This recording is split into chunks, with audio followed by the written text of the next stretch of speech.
What's up, girls and boys? What's up, internet? I am Bianca and welcome to the continuation of our spoiler-free Monark walkthrough and guide video.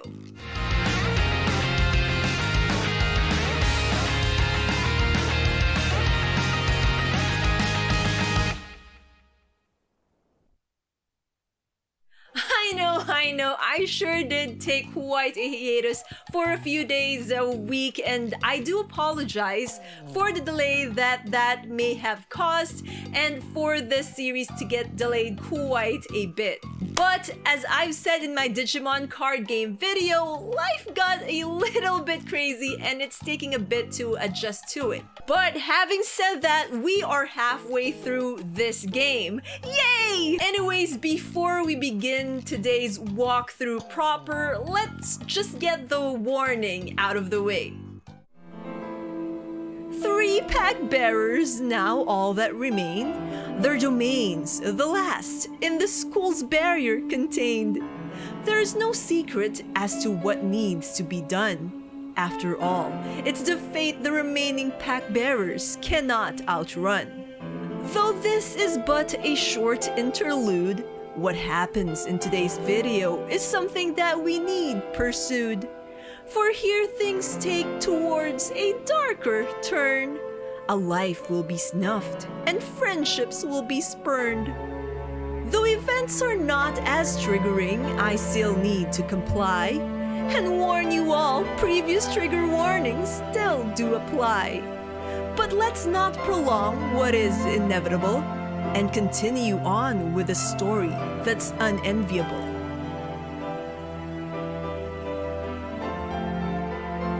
So yeah, this quote-unquote chapter is a pretty short one, but it is perhaps one of the meatiest in terms of how things will progress. The interlude chapter, Interlude Dusk as it is called, immediately starts off when you return to the TSC club room and into the somber gathering after the conclusion of the previous chapter. Here, Sora will arrive to give you and the rest of the TSC an ultimatum, one that you cannot avoid or escape.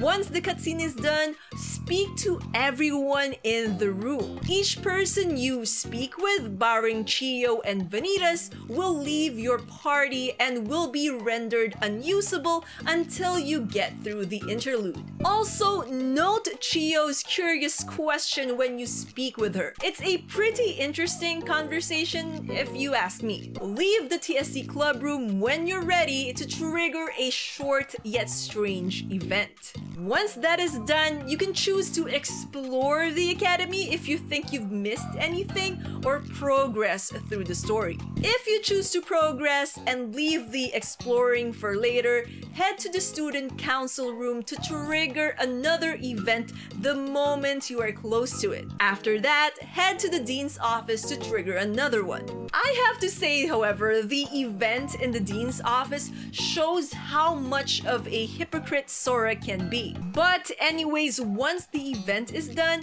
head out of the academy to trigger yet another cutscene with your phone. Then, head on over to meet Kokoro in the library to trigger her own event. After that is done, our next destination would be the archives in West Street where Ryotaro is hanging out.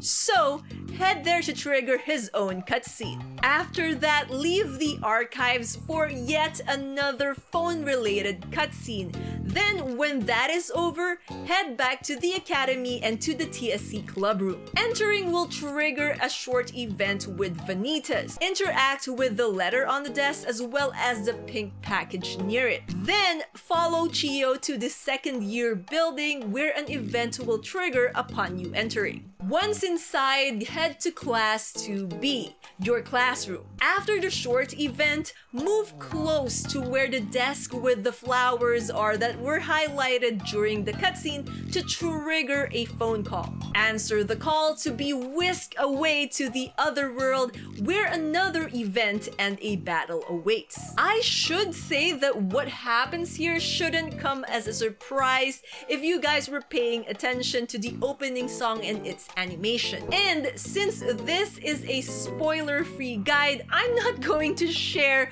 what that something that happens is. Anyways, for the battle, you will only have yourself along with 3 slots for your fiend companions. And you will be fighting against enemies ranging from level 28 to 32. The battle map has no gimmicks whatsoever, which is something to keep in mind. The battle itself is pretty straightforward and you shouldn't have any problems beating all the enemies.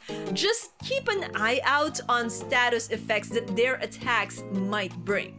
When the battle is done, cutscenes upon cutscenes will trigger, and it's one of the few cutscenes where you can actually hear our protagonist speak.